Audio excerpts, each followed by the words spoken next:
Today's hearing covers three items. The first I'll discuss is H.R. 2773, the Recovering America's Wildlife Act of 2022. This bill provides grant funding for states and tribes to protect endangered, threatened, and otherwise vulnerable species. Although I'm a co-sponsor of this bill and am supportive, I understand why my Republican colleagues on the Natural Resources Committee have concerns, particularly with the failure to provide a funding offset or sunset provision. Certainly that's a concern that I share myself, and I think the majority should have continued working with Republicans to find a solution for this new spending. I look forward to hearing additional testimony on this matter today. The second bill I'll discuss, H.R. 2543, is a package of bills coming out of the Financial Services Committee. I believe this package of bills will have unintended consequences that will be deeply harmful to consumers and borrowers.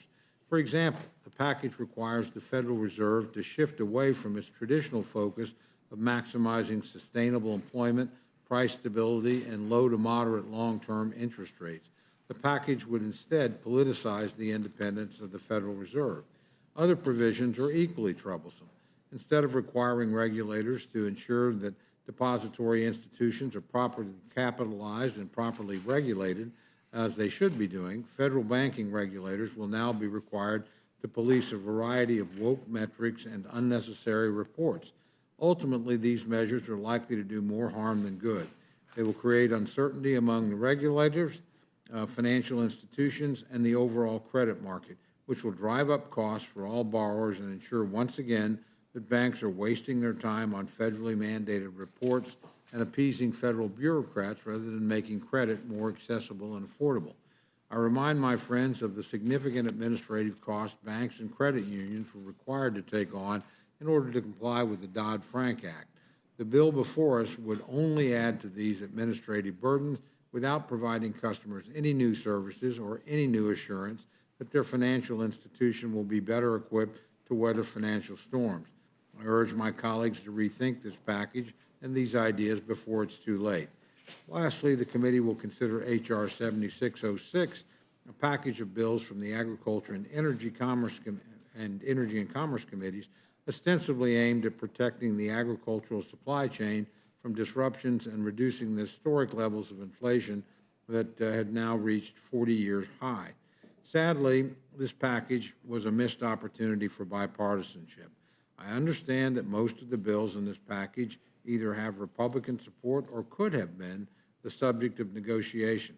Unfortunately, rather than doing the hard work of negotiating with Republicans on a comprehensive package that can get bipartisan support, the majority instead chose to go it alone and opted to include a partisan poison pill that ensures that most, if not all, Republicans cannot support this legislation.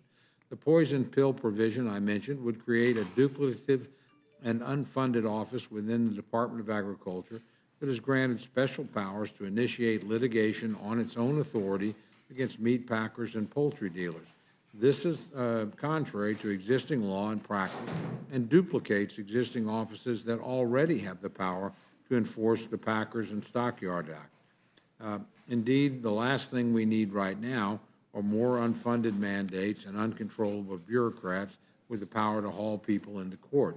It's disappointing that the majority is now belatedly bringing forward bills in an attempt to deflect away from the Biden administration's historic failures that have led us to this point. But instead of taking action to protect supply chains, reduce regulatory burdens, and lower inflation, the majority in the Biden administration are instead pointing fingers and bringing up messaging bills that will only make these problems worse. We can do better than this, Mr. Chairman. America expects us to do better.